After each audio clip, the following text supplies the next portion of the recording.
Hello everyone. मैं मनीष और आप सब देखना शुरू कर चुके हैं विंसम एजू क्लासेस। आज की इस वीडियो में हम सब जो है चाइल्ड डेवलपमेंट एंड पेडागोजी के कुछ महत्वपूर्ण प्रश्नों को देखने वाले हैं, जो कि आपके सीटेट परीक्षा में पेपर 1 और पेपर 2 दोनों के लिए ही बहुत ही ज़्यादा महत्वपूर्ण होंगे। इसके अलावा जो भी परीक्षा इसमें चाइल्ड डेवलपमेंट और पेडागोजी अर्थात बाल विकास एवं शिक्षण शास्त्र से प्रश्न आते हैं, यह वीडियो उन सभी परीक्षाओं के लिए महत्वपूर्ण होने वाला है। चलिए शुरू करते हैं आज की इस वीडियो को। तो हमारा सबसे पहला प्रश्न है कि बालक के विकास की दशा कैसी होती है। ठीक, आप सब जानते होंगे कि वृद्धि और विकास में बेसिक से डिफरेंस भी होता है। तो इसका सही जवाब होता है सिर से पैर की ओर।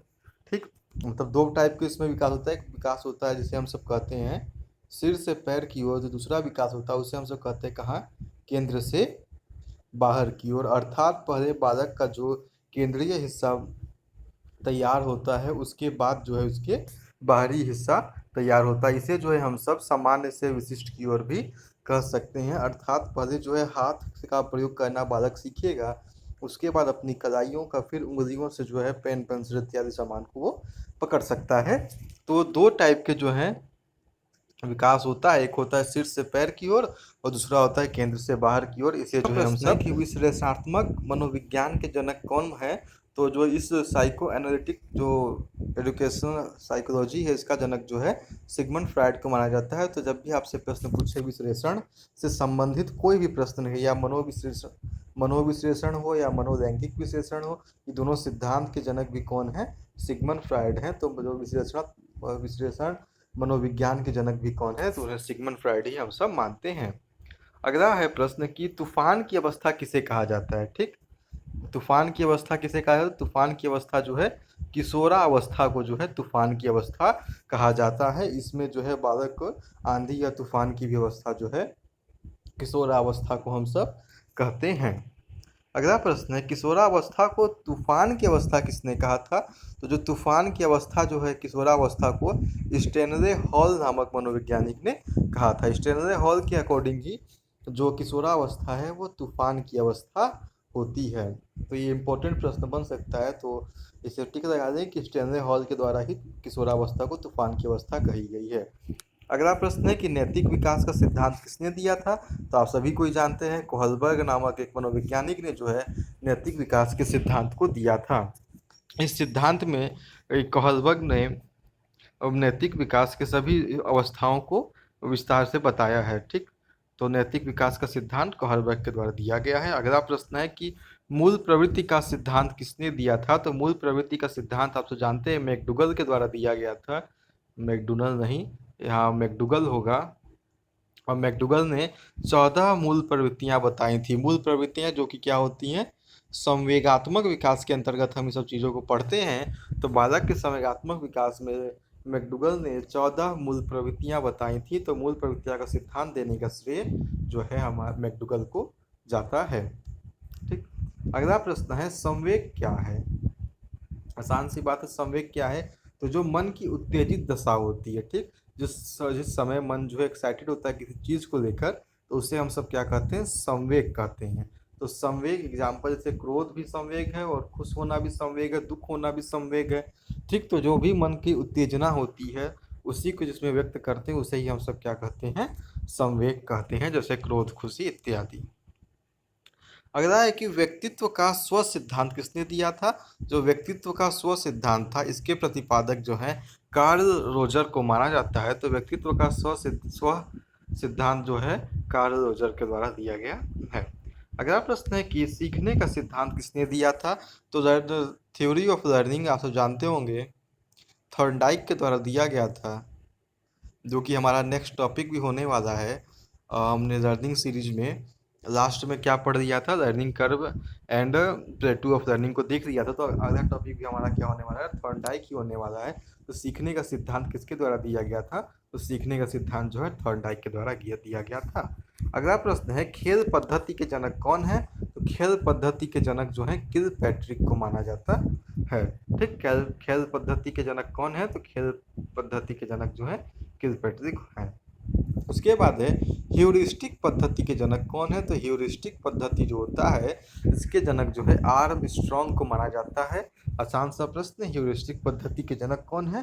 तो आर्मस्ट्रॉन्ग ही ह्यूरिस्टिक पद्धति के जनक माने जाते हैं। अगला है कि प्रोजेक्ट योजना, प्रोजेक्ट पद्धति के जनक कौन है? तो जॉन ड्यूवी को जो है, जॉन डेवी नहीं, जॉन डेवी को क्या कहा जाता है? प्रोजेक्ट पद्धति का जनक माना जाता है। ठीक है। अगला है कि अस्थाई मानव दांत कितने होते हैं? तो 20 दांत जो होते हैं मानव में वो अस्थाई होते हैं। शिशु के मस्तिष्क का वजन कितना होता है? तो शिशु जो शैशवावस्था में रहता है उसमें जो है के मस्तिष्क का वजन 350 ग्राम के आसपास होता है। तो शैशवावस्था में शिशु के मस्तिष्क का वजन 350 ग्राम होता है।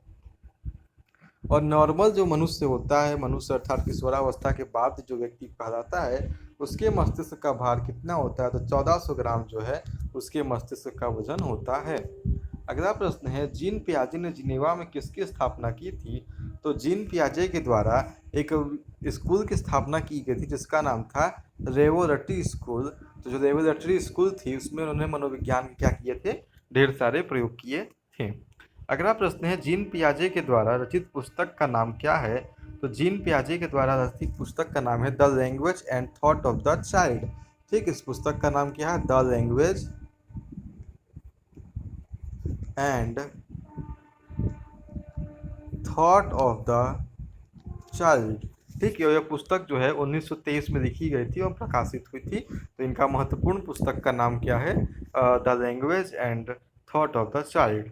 अगला है कि जीन पियाजे ने संज्ञानात्मक विकास को ध्यान में रखते हुए बालक की कितनी अवस्थाएं बताई थी? तो आप सब जानते हैं जीन पियाजे ने संज्ञानात्मक विकास को देखते हुए बालक की 4 अवस्थाएं बताई थी। तो चारों अवस्था कौन कौन सी है? वो नीचे है। चारों अवस्थाएं जो होते हैं,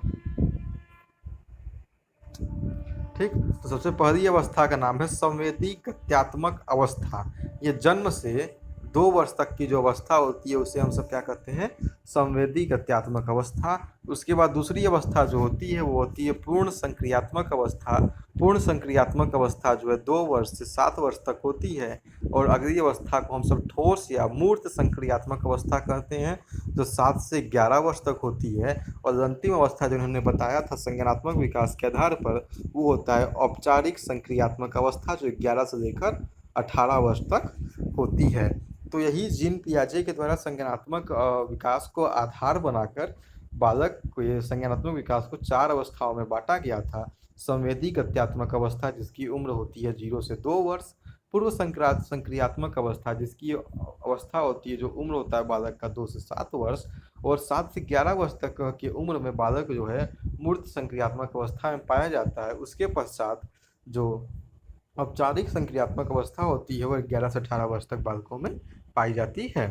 ठीक, तो अगले प्रश्न की ओर बढ़ते हैं कि संवेदी गत्यात्मक अवस्था को और किस नाम से जाना जाता है? तो संवेदी गत्यात्मक अवस्था सेंसरी मोटर को इंद्रिय जन ज्ञान की अवस्था भी हम सब कहते हैं। इंद्रिय जन, ठीक, इंद्रिय जन ज्ञान की अवस्था जो है संवेदी गत्यात्मक अवस्था को कहा जाता है। अगला प्रश्न है कि अधिगम अंतरण या अधिगम स्थानांतरण, ठीक है, टॉपिक हमने कर चुका है। तो अधिगम स्थानांतरण या ट्रांसफर ऑफ लर्निंग से हम क्या समझते हैं? तो किसी पूर्व ज्ञान के आधार पर नए ज्ञान को सीखना ही अधिगम अंतरण कहलाता है। ठीक, हमने इसके 6 टाइप भी पढ़े। तो किसी भी पूर्व ज्ञान के आधार पर जब हम नए ज्ञान को सीखते हैं तो उसे हम सब क्या कहते हैं? अधिगम अंतरण कहते हैं। ठीक, अगला है कि गणित संबंधी विकार को क्या कहते हैं? तो जो गणित संबंधी विकार को हम सब डिसकैलकुलिया कहते हैं। यहाँ देखिए कैलकू एक शब्द आ रहा है CALCU। आपने कैलकुलेटर का नाम सुना होगा। कैलकुलेटर का यूज़ किस में करते हैं? हम सब मैथमेटिक्स में करते हैं। तो डिसकैलकुलिया जो बीमारी होती है वो भी जो है गणित संबंधी बीमारी होती है। आप इसे जो है कैलकू शब्द से जो बीच में आ रहा है उससे आप इसे याद कर सकते हैं। अगला है कि पढ़ने संबंधी विकार को क्या कहते हैं? तो डिसलेक्सिया जो होता है वो पढ़ने संबंधी विकार को कहा जाता है। मैंने जो है लर्निंग डिसेबिलिटीज पे एक वीडियो। अगला प्रश्न है कि लिखने संबंधी विकार को हम क्या कहते हैं? डिस्ग्राफिया मैंने आपको बताया था। इसमें जो ग्राफ शब्द आता है, आप इस वर्ड से जो है ध्यान सकते हैं। ग्राफ का मीन्स क्या होता है? लिखित चीज। पैराग्राफ हम सब जानते हैं तो पैराग्राफ, डिस्ग्राफिया, लिखने संबंधी विकार आसान है।